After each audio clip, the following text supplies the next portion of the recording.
Imagine this. It's late evening, and you're driving home after a long, exhausting day. The weight of the world is on your shoulders, but for a moment, you feel free. The low hum of your car's engine calms your thoughts. The streets are quiet, lined with tall oaks that seem to stand guard over the neighborhood. You turn the corner, your mind already drifting to dinner with your family and the comfort of home. Then, whoop whoop, red and blue lights flood your rearview mirror. Your heart skips a beat. Did you miss a stop sign? Were you speeding? You weren't. But as you pull over, an officer steps out, his stance rigid, his hand hovering near his holster. "Step out of the vehicle," he demands, no explanation given. Now imagine this. You're not just anyone. You're Judge Jonathan Price, the highest-ranking legal authority in your small town, respected by all, or so you thought. But none of that matters now. The officer doesn't see your title or your years of service. He only sees your skin color and the car you're driving. What would you do in this moment? Would you challenge him, or would you use this experience to spark change? Stick around, because this story will challenge your views on justice, bias, and what it really means to stand for what's right. But before we dive into what happens next, let's step back and meet the man at the center of it all, Jonathan Price, a man whose quiet strength and unshakable integrity would soon be put to the ultimate test. Jonathan Price wasn't born into privilege. Growing up in the small, sleepy town of Rosewood, Georgia, he learned early on that respect wasn't handed out, it was earned. The youngest of 5 siblings, and the son of a schoolteacher and a factory worker, Jonathan watched his parents work tirelessly to give their children a better future. Their mantra, repeated countless times at the dinner table, stayed with him even as he climbed the social ladder: work hard, stay humble, and never let them define you. Rosewood was the kind of town where everyone knew everyone, or at least they thought they did. It was a picture-perfect community on the surface, with tidy lawns, porch swings, and church bells that rang every Sunday morning. But beneath the charm lay unspoken tensions, ones Jonathan knew all too well. As one of the few African Americans in his law school and later the first black judge in the county's history, he carried not just his own ambitions, but the expectations and struggles of an entire community on his shoulders. On this particular evening, Jonathan was finally heading home after a grueling day in court. He'd just wrapped up a contentious trial involving a local developer accused of cutting corners on construction projects, endangering countless lives in the process. The case had ruffled feathers, especially among those in power, but Jonathan didn't back down. Justice doesn't bend for convenience, he often said, and today was no different. As he drove his brand-new black SUV, a long-overdue reward to himself for years of hard work, Jonathan allowed himself a rare moment of pride. The smooth leather seats and the subtle scent of a new car reminded him how far he'd come from the cramped apartment his family once shared. The jazz softly playing on the radio added to the sense of accomplishment. Rosewood's oak-lined streets were unusually quiet, bathed in the warm glow of streetlights. Jonathan had always loved this town, its rhythm and its familiarity. But tonight, as he drove past houses with curtains gently swaying in the breeze, a different kind of unease settled over him, one he couldn't quite shake. Suddenly, the piercing wail of a siren jolted him from his thoughts. His chest tightened as the bright blue and red lights lit up his rearview mirror. For a moment, he wondered if they were meant for someone else. But the patrol car stayed on his tail, urging him to pull over. Jonathan's heart sank. He hadn't been speeding, hadn't run a stop sign. He wasn't even on his phone. So why was he being stopped? He guided his SUV to the curb, his mind racing through possibilities. As the police cruiser rolled to a stop behind him, Jonathan noticed the officer stepping out. He was young, stern-looking, and radiated an air of authority that bordered on aggression. The officer, Reed, his badge read, approached the driver's side window with measured steps. His hand rested just a little too comfortably on his holster, and his eyes darted over Jonathan and the car as though searching for trouble. "License and registration," he barked, without so much as a greeting. Jonathan took a deep breath and complied, his hands moving deliberately. Years of experience had taught him to stay calm, even when anger simmered beneath the surface. "Certainly, officer," he replied, handing over his documents. "May I ask what this is about?" Reed barely glanced at the papers before narrowing his eyes at Jonathan. "Step out of the vehicle," he said curtly. Jonathan hesitated. "Is there a specific reason for this?" "This car matches the description of one reported stolen earlier this week," Reed replied, his tone sharp. "Step out." The accusation hit Jonathan like a slap. His car? Stolen? He'd purchased it only days ago from a local dealership. Surely, there was some mistake. Keeping his voice calm, he said, "Officer, I think there's been a misunderstanding. This is my car. If you check the registration." "I said step out," Reed interrupted, his hand inching toward his holster. "Don't make me ask again." The street was eerily silent now, save for the hum of the patrol car's engine. Jonathan glanced toward the nearby houses and noticed curtains subtly shifting. Someone was watching. His pride told him to argue, to demand respect, but his instincts told him otherwise. Jonathan knew that resisting, no matter how calmly, could escalate the situation into something far worse. He unbuckled his seatbelt and stepped out, standing tall despite the knot of humiliation forming in his chest. "This really isn't necessary," he said firmly, but not confrontationally. Reed's eyes scanned Jonathan from head to toe, his expression unreadable but tinged with suspicion. "Hands on the hood," he ordered. Jonathan complied, his jaw tightening. He could feel the weight of the neighbors' gazes, their silent judgment cutting deeper than Reed's commands. Was it pity, curiosity, or something else entirely? As Reed began to search the vehicle, Jonathan stood still, his mind churning. He thought of his years of service, the respect he'd worked so hard to earn, and the unshakable truth that none of it seemed to matter at this moment. He wasn't Judge Price to this officer, he was just another black man in a nice car. The silence dragged on, interrupted only by the crackle of the radio on Reed's shoulder. And then came the voice that would change everything.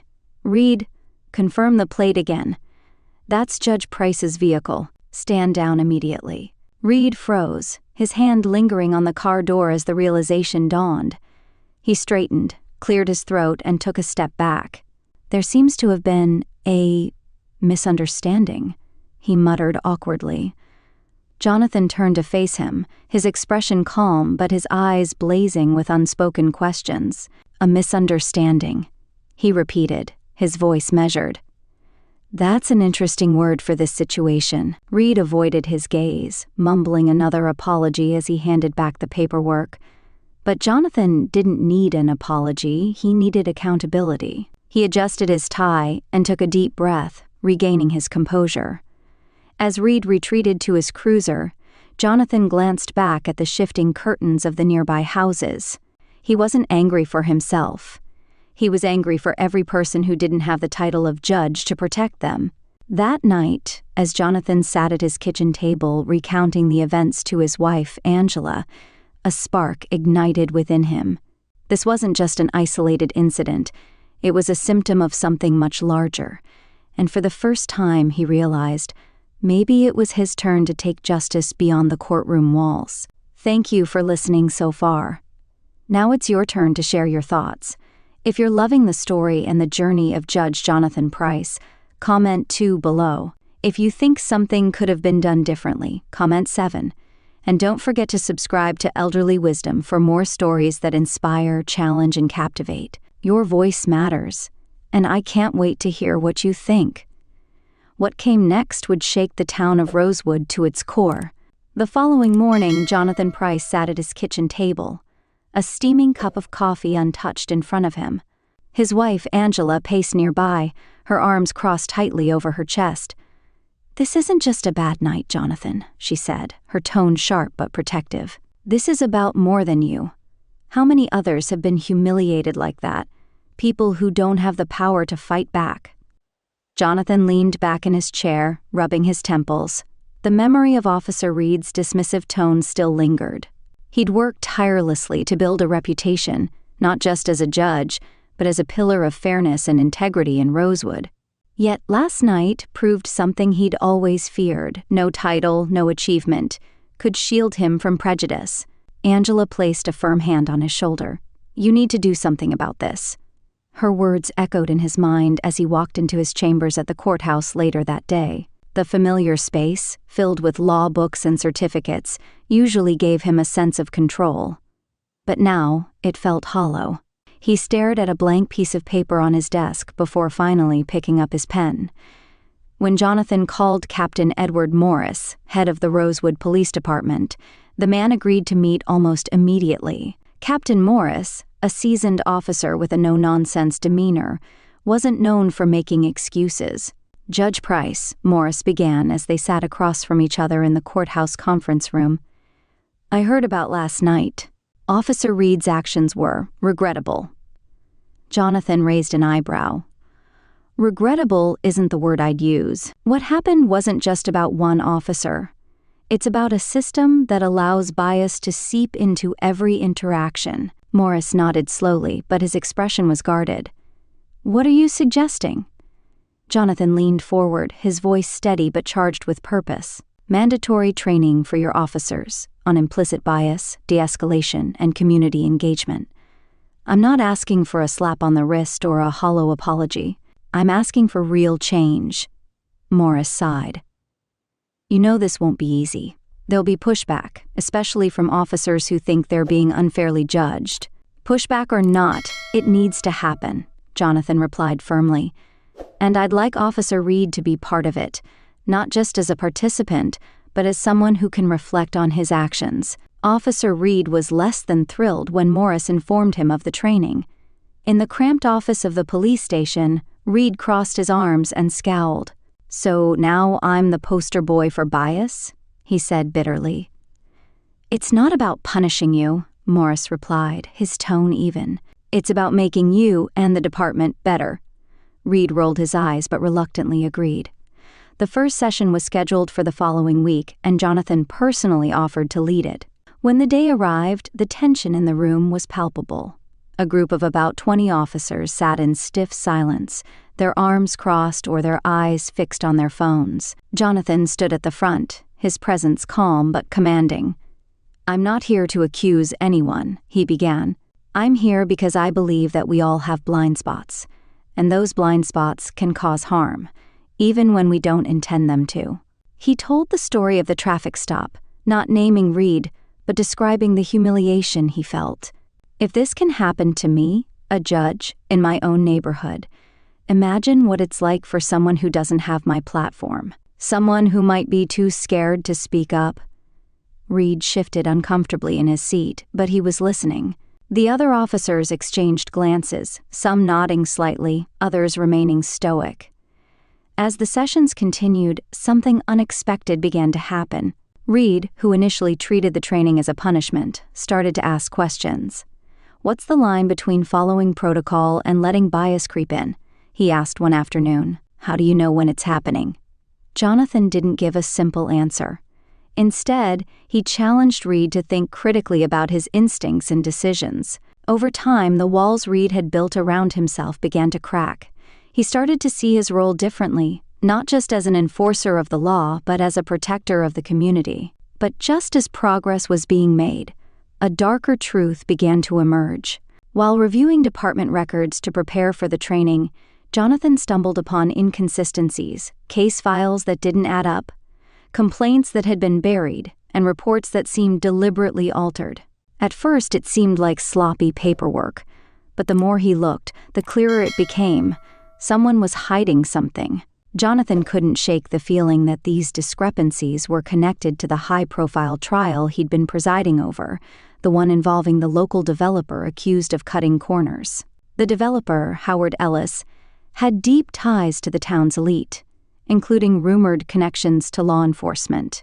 Jonathan knew one thing for certain: this was bigger than just one traffic stop. The pieces were starting to fall into place, but the picture they painted was grim. Corruption, cover-ups, and systemic bias were woven into the fabric of Rosewood. And as Jonathan and Reed found themselves on the same side of a growing battle, they had no idea just how dangerous their pursuit of justice would become. Late one evening, Jonathan sat at his desk, surrounded by stacks of documents from the police department. What began as a simple review of records for the training sessions had spiraled into something far more troubling. Several reports, particularly those involving a local developer named Howard Ellis, raised red flags. Complaints about Ellis's construction company, unsafe buildings, ignored permits, had been filed and subsequently dismissed without explanation. Worse, several key officers had signed off on these dismissals, including Captain Edward Morris. Jonathan's instincts told him this wasn't a coincidence. Ellis was a powerful figure in Rosewood, known for his charm and connections. He donated heavily to local campaigns and often hosted lavish events attended by the town's elite. But beneath his polished exterior, Jonathan sensed something sinister. Jonathan leaned back in his chair, rubbing his temples. He couldn't let this go, but he knew he needed help. The scope of what he was uncovering went beyond what he could handle alone. The next morning, Jonathan called Officer Reed into his chambers. Reed entered cautiously, unsure why he'd been summoned. Their interactions during the training sessions had been cordial but far from personal. "Officer Reed," Jonathan began, gesturing for him to sit. "I need your insight on something." Reed frowned, surprised. "My insight?" Jonathan slid a folder across the desk. "Take a look at these reports. Tell me if anything stands out to you." Reed hesitated, but eventually opened the folder.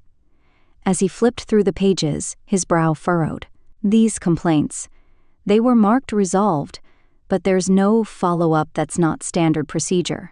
"Exactly," Jonathan said. "Now look at who signed off on them."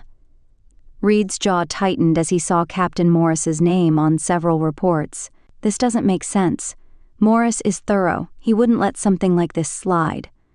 "Unless he had a reason to," Jonathan said pointedly. He leaned forward, his voice lowering. "Reed, I believe there's corruption in your department, and it's tied to Howard Ellis." Reed stiffened. "That's a serious accusation." "It is," Jonathan agreed. "And I wouldn't make it lightly. But the evidence is there. I need to know if I can count on you to help me get to the truth." Reed stared at the folder for a long moment, his mind racing. He thought about the training sessions, about the way Jonathan had challenged him to see beyond protocol. This wasn't just about proving himself anymore, it was about doing what was right. "I'm in," he said finally. "What do we do next?" Jonathan and Reed began working discreetly, sifting through records and quietly questioning officers who had worked closely with Captain Morris and Ellis. Their investigation revealed a troubling pattern. Ellis's company, Ellis Development, had been bribing officials to overlook safety violations. In return, those officials received kickbacks and promises of lucrative investments. But as they dug deeper, they realized the corruption went even further. Ellis wasn't just bribing officials. He was using his influence to control who held power in Rosewood. From campaign donations to strategic partnerships, Ellis had built a network that ensured his interests always came first, no matter the cost to the community. One night, as Jonathan and Reed pored over more documents in the judge's chambers, Reed's phone buzzed. He glanced at the screen, his face darkening. "It's from an unknown number," he said. He opened the message and handed the phone to Jonathan. The text read, "You're digging too deep. Stop now or you'll regret it." Jonathan's jaw clenched. "They know we're onto them. We need to be careful," Reed said, his voice tense. "If they're willing to threaten us, who knows what else they'll do." Despite the warning, Jonathan and Reed pressed on. They knew they were close to uncovering something big, something that could bring down not just Ellis, but everyone who had enabled him. Their breakthrough came when Reed managed to retrieve internal emails from the department. The emails revealed direct communications between Ellis and Captain Morris, detailing bribes, threats, and even plans to suppress complaints from concerned citizens. One email in particular sent chills down Jonathan's spine. "Make sure the judge stays out of this. If he gets too close, we'll handle it." Jonathan sat back, the weight of the words sinking in. "They're watching us, and they're scared," Reed added. "That means we're onto something." But the danger was growing. As Jonathan drove home that evening, he noticed a black SUV tailing him. It stayed a few cars back, but every turn he made, it followed. His pulse quickened as he pulled into his driveway. The SUV paused for a moment before speeding off. When he walked through the door, Angela was waiting, her expression immediately concerned. "Jonathan, what's wrong?" He hesitated, not wanting to worry her, but he couldn't hide the truth. "I think they're watching me." Her face paled. "You need to stop this, Jonathan. It's not worth your life." Jonathan took her hands in his voice steadied despite the fear gripping him. "If I stop, they win. This town deserves better. I won't let them silence me." The next day, Reed received a tip from a fellow officer, a rookie who had overheard a conversation between Captain Morris and Ellis. The rookie revealed that Ellis had been using Ellis Development as a front for laundering money and funneling it into illegal operations. The construction violations were just the tip of the iceberg. Armed with this new information, Jonathan and Reed prepared to take their findings to the state's attorney general. But they knew the journey wouldn't be easy. They were up against powerful forces, and the closer they got to the truth, the more dangerous it became. As the sun set over Rosewood, Jonathan stood in his chambers, staring at the evidence they had gathered. The weight of what lay ahead pressed heavily on him, but he refused to back down. "We're going to expose them," he said to Reed, his voice resolute, "no matter what it takes." But just when they thought they had all the answers, a shocking new twist would change everything, because someone inside their circle wasn't who they appeared to be. The evidence was damning, the plan airtight, or so Jonathan and Reed believed. They agreed to meet that evening in Jonathan's chambers to finalize their next steps. The Attorney General's office had already been contacted, and arrangements were being made for a public announcement. The pieces were falling into place, but the danger was mounting. As Reed entered the courthouse that night, he couldn't shake the feeling of being watched. His instincts, honed from years on the force, were screaming at him. He glanced over his shoulder but saw nothing out of the ordinary. Taking a deep breath, he pushed the door open to Jonathan's chambers. Jonathan was already there, a stack of documents spread out across the desk. His expression was calm, but his eyes betrayed his exhaustion. "We're almost there," he said, motioning for Reed to sit. "Once we submit this, the Attorney General's office will launch a full investigation. Ellis and everyone involved won't see it coming." Reed nodded, but his unease persisted. "Have you thought about what they might do if they find out how far we've gotten?" Jonathan gave him a steady look. "They already know, Reed. The threats, the SUV following me. This is their way of trying to scare us off. But we can't stop now." Suddenly there was a knock at the door. Both men froze, their eyes meeting. It was late. No one should have been there. Jonathan slowly approached the door, peering through the small window before opening it. To his surprise, it was the rookie officer who had provided the initial tip, Officer Liam Harper. "Harper?" Reed said, surprised. "What are you doing here?" Harper looked nervous, glancing over his shoulder before stepping inside. "I had to warn you," he said, his voice low. "I overheard something earlier today. Captain Morris knows you're taking this to the Attorney General. He's planning to destroy the evidence before you can hand it over." Jonathan's stomach tightened. "How does he know?"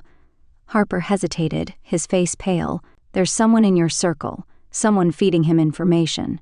Reed's jaw clenched. "Who?" he demanded. Harper hesitated again, his eyes darting toward Reed. "I don't know for sure," he said carefully, "but I've seen people coming and going from Morris's office. People you wouldn't expect." Jonathan glanced at Reed, sensing the growing tension. "We need to move now," he said firmly. "If there's even a chance the evidence could be compromised, we can't afford to wait."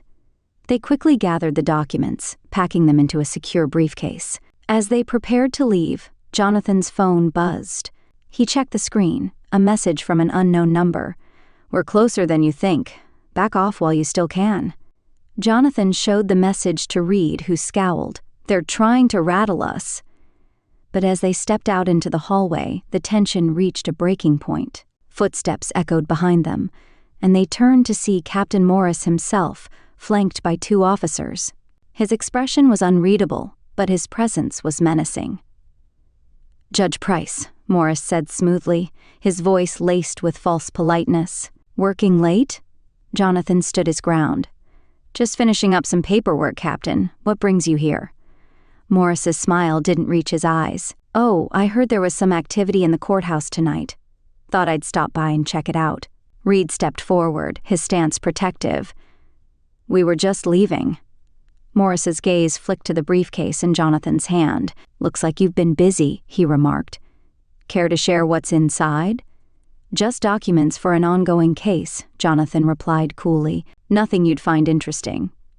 For a moment, the tension hung heavy in the air. Then Morris stepped aside, gesturing toward the exit. "Don't let me keep you." Jonathan and Reed walked past him, their hearts pounding. Harper followed closely behind, glancing nervously over his shoulder. As they exited the courthouse, they saw it, a black SUV parked across the street, the same one that had been tailing Jonathan for days. The engine roared to life as they approached their car, and it began to move toward them.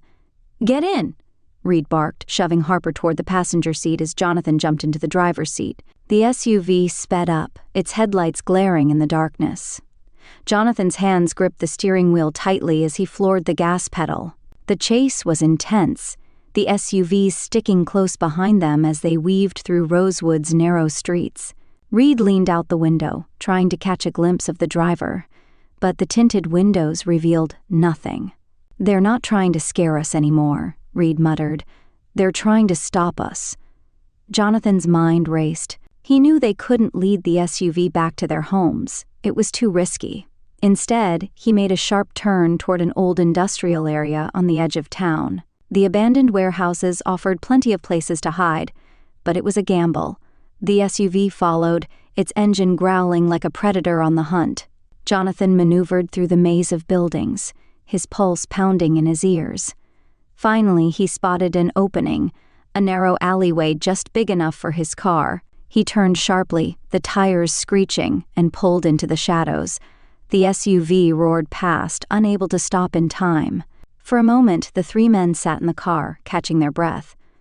"We need to get this evidence to the Attorney General now," Jonathan said, his voice steady despite the adrenaline coursing through him. "They won't stop until they've destroyed everything, and us along with it." Reed nodded, his expression grim. "Let's finish this." What had started as a routine traffic stop had spiraled into a battle against corruption that reached the highest levels of power in Rosewood. Jonathan and Reed were closer than ever to exposing the truth, but they also knew the cost of failure. The final showdown was coming, and the stakes couldn't have been higher. Jonathan and Reed drove through the night, the roads stretching endlessly before them. Harper, sitting in the back seat, remained silent, his hands fidgeting nervously. The weight of their task hung in the air, heavier than any words they could exchange. Reed kept glancing at the rearview mirror, his paranoia growing with every mile. "If they were willing to follow us this far, they won't stop now," he muttered. Jonathan nodded grimly, his knuckles white against the steering wheel. "We need to stay ahead of them. The Attorney General's office is expecting us first thing in the morning. We'll be there before they can regroup." The briefcase containing the damning evidence sat securely between them, a silent reminder of what was at stake. Every mile brought them closer to justice, but also closer to danger. As dawn began to break, casting the horizon in hues of orange and gold, the car pulled into a quiet diner just off the highway. They hadn't eaten since the night before, and the exhaustion was catching up to them. Jonathan parked near the back, away from the road, ensuring they wouldn't be easily spotted. The diner was nearly empty, save for a waitress who greeted them with a tired smile. They chose a booth in the far corner, keeping the briefcase close. Harper finally spoke, his voice barely above a whisper. "Do you think we'll make it?" he asked, his wide eyes betraying his fear. Jonathan looked at him, his voice steady. "We will, because failure isn't an option." Reed leaned forward, lowering his voice. "What happens after we hand over the evidence?" "They won't just go quietly, Jonathan. People like Ellis and Morris don't play fair." Jonathan met his gaze, determination blazing in his eyes. "That's not our choice to make. Our job is to expose the truth. Whatever comes after, we'll face it."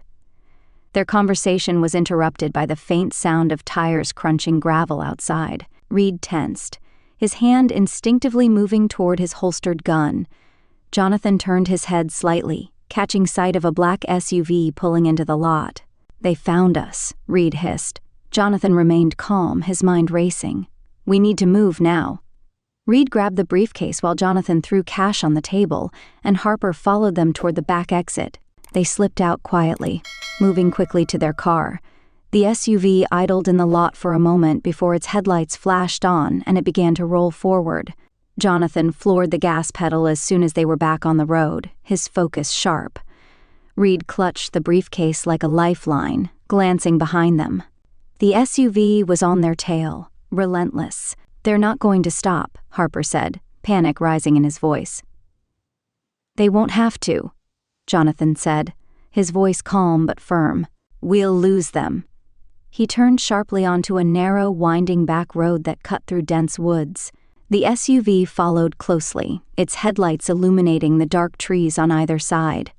The chase intensified, the vehicles swerving dangerously as the road curved. Then, as they approached a fork in the road, Jonathan made a split-second decision.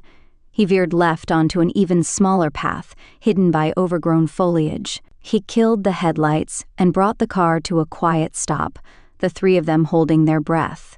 The SUV roared past the fork, its driver unaware of their turn.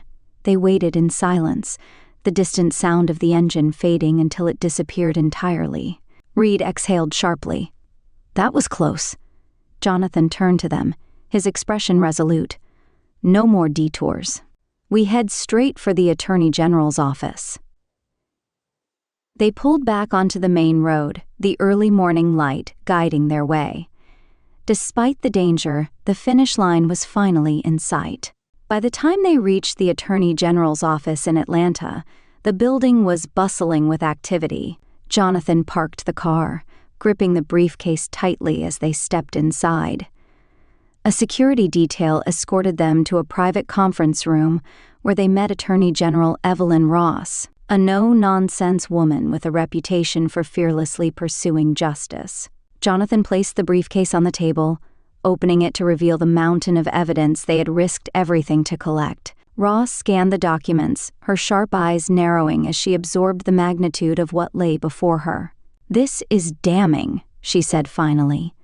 "Ellis, Captain Morris, even some of your town's elected officials. This isn't just corruption, it's a full-blown criminal enterprise." "We need action," Jonathan said firmly. "These people have been controlling Rosewood for years, and they won't stop unless someone stops them." Ross nodded, her expression hardening. "You've done your part, Judge Price. Now it's my turn." As they left the office, a sense of relief began to wash over them, though the weight of what they had uncovered still lingered. Reed turned to Jonathan as they walked back to the car. "You think it's over?" he asked. Jonathan shook his head. "No, it's just beginning." And he was right. What followed was a storm that would shake Rosewood to its core. Arrests, resignations, and public outrage flooded the town as the evidence was made public. Ellis and Morris were taken into custody, their network of corruption dismantled piece by piece. But for Jonathan and Reed, the journey wasn't about victory, it was about making things right. And while the scars of their fight remained, so did the hope that their actions had paved the way for a better future. As Jonathan stood on the steps of the courthouse days later, he gazed out at the crowd gathered below. He saw their anger, their pain, but also their resolve. His voice rang clear and steady. "Justice isn't a destination, it's a journey, and today we've taken another step forward." For the first time in years, Rosewood began to heal. The sun set over Rosewood, casting a warm orange glow across the courthouse steps where Jonathan Price stood, hands clasped in front of him. The crowd before him was larger than he had expected. Neighbors, friends, and even strangers who had come to witness the final chapter of a story that had rocked their town.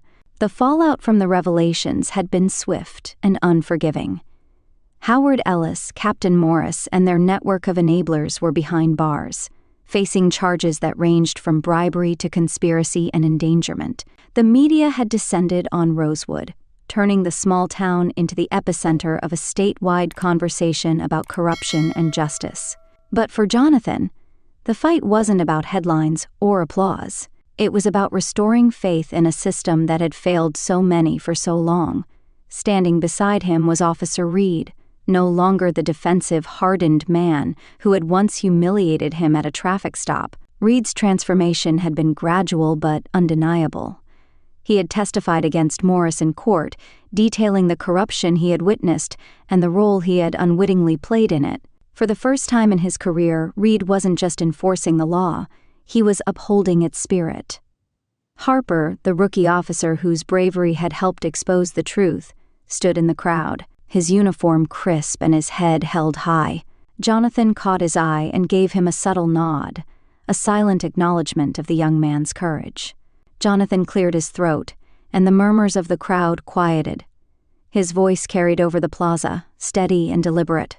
Rosewood has always been a town of tradition, a place where neighbors look out for one another, where we gather on Sundays and trust in the people we elect to lead us. But tradition means nothing without accountability. Trust means nothing without truth. He paused, letting his words sink in. For too long, the systems we relied on to protect us were used to exploit us.